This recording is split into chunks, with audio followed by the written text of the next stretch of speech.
मन चंगा तो कठौती में गंगा। एक बार की बात है, एक परिवार में पति पत्नी एवं बहू बेटा यानी 4 प्राणी रहते थे। समय आराम से बीत रहा था। चंद वर्षों बाद सास ने गंगा स्नान करने का मन बनाया, वो भी अकेले पति पत्नी। बहू बेटा को भी साथ ले जाने का मन नहीं बनाया।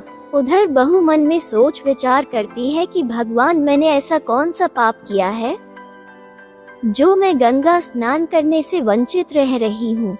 सास ससुर गंगा स्नान हेतु काशी के लिए रवाना होने की तैयारी करने लगे तो बहू ने सास से कहा कि माँ आप अच्छी तरह गंगा स्नान एवं यात्रा करिएगा, इधर घर की चिंता मत करिएगा। मेरा तो अभी अशुभ कर्म का उदय है, वरना मैं भी आपके साथ चलती। सारी तैयारी करके दोनों काशी के लिए रवाना हुए।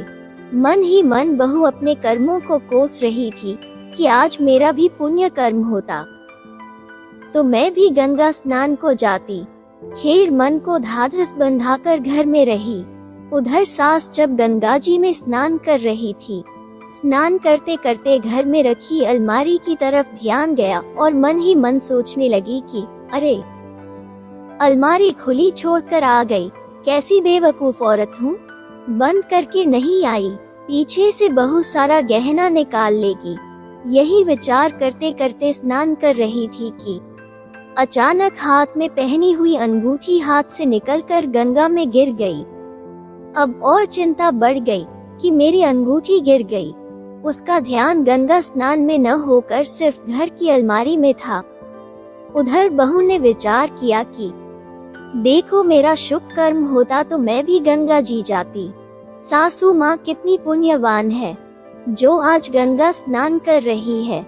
ये विचार करते करते एक कठौती लेकर आई और उसको पानी से भर दिया और सोचने लगी, सासू माँ वहाँ गंगा स्नान कर रही है और मैं यहाँ कठौती में ही गंगा स्नान कर लूँ। यह विचार करके ज्यों ही कठौती में बैठी तो उसके हाथ में सासू माँ के हाथ की अंगूठी आ गई और विचार करने लगी, ये अंगूठी यहाँ कैसे आई? ये तो सासू माँ पहन कर गई थी। इतना सब करने के बाद उसने उस अंगूठी को अपनी अलमारी में सुरक्षित रख दिया और कहा कि सासू माँ आने पर उनको दे दूंगी। उधर सारी यात्रा एवं गंगा स्नान करके सास लौटी। तब बहू ने उनकी कुशल यात्रा एवं गंगा स्नान के बारे में पूछा तो सास ने कहा कि बहू, सारी यात्रा एवं गंगा स्नान तो की पर मन नहीं लगा। बहू ने कहा कि क्यों माँ? मैंने तो आपको ये कहकर भेजा था कि आप इधर की चिंता मत करना, मैं अपने आप संभाल लूंगी। सास ने कहा कि बहू, गंगा स्नान करते करते पहले तो मेरा ध्यान घर में रखी अलमारी की तरफ गया और ज्यों ही स्नान कर रही थी कि मेरे हाथ से अंगूठी निकलकर गंगा जी में गिर गई। अब तू ही बता, बाकी यात्रा में मन कैसे लगता? इतनी बात बता ही रही थी कि बहू ने उठकर अपनी अलमारी में से वो अंगूठी निकाल सास के हाथ में रख कर कहा कि माँ, इस अंगूठी की बात कर रही है क्या? सास ने कहा, हाँ, ये तेरे पास कहाँ से आई? इसको तो मैं पहन कर गई थी और मेरी अंगुली से निकलकर गंगा जी में गिरी थी।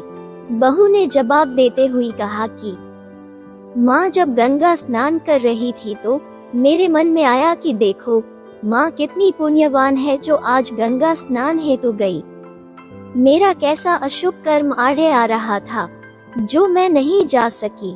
इतना सब सोचने के बाद मैंने विचार किया कि क्यों न मैं यहीं पर कठौती में पानी डालकर उसको ही गंगा समझकर गंगा स्नान कर लूं। जैसे मैंने ऐसा किया और कठौती में स्नान करने लगी कि मेरे हाथ में यह अंगूठी आई।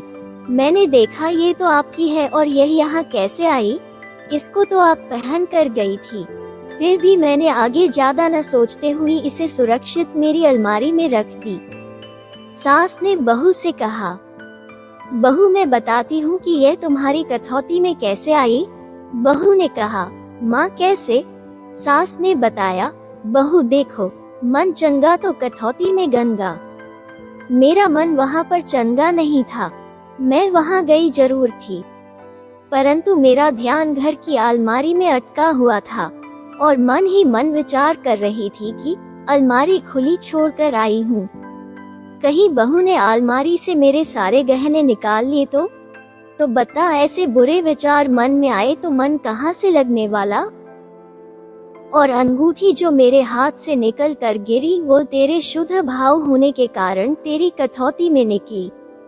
इस कथा का सार यही है कि जीवन में पवित्रता निहायत जरूरी है। वर्तमान में हर प्राणी का मन अपवित्र है, हर व्यक्ति का चित्त अपवित्र है। चित्त और चेतन में काम, क्रोध, मोह, लोभ जैसे विकार इस तरह हावी है कि हम उन्हें समझ नहीं पा रहे हैं। उस विकृति के कारण हमारा जीना बहुत दुभर हो रहा है। बाहर की गंदगी को हम पसंद नहीं करते, वह दिखती है, तत्क्षण हम उसे दूर करने के प्रयास में लग जाते हैं। हमारे भीतर में जो गंदगी भरी पड़ी है उस और हमारा ध्यान नहीं जाता है। आज जिस पवित्रता की बात की जानी है उस पवित्रता का संबंध बाहर से नहीं है, भीतर की पवित्रता से है। फिर मिलेंगे दोस्तों एक नई कहानी के साथ। तब तक के लिए हंसते रहें, मुस्कुराते रहें, अपना ख्याल रखें और इसी तरह हमारे साथ जुड़े रहें। धन्यवाद।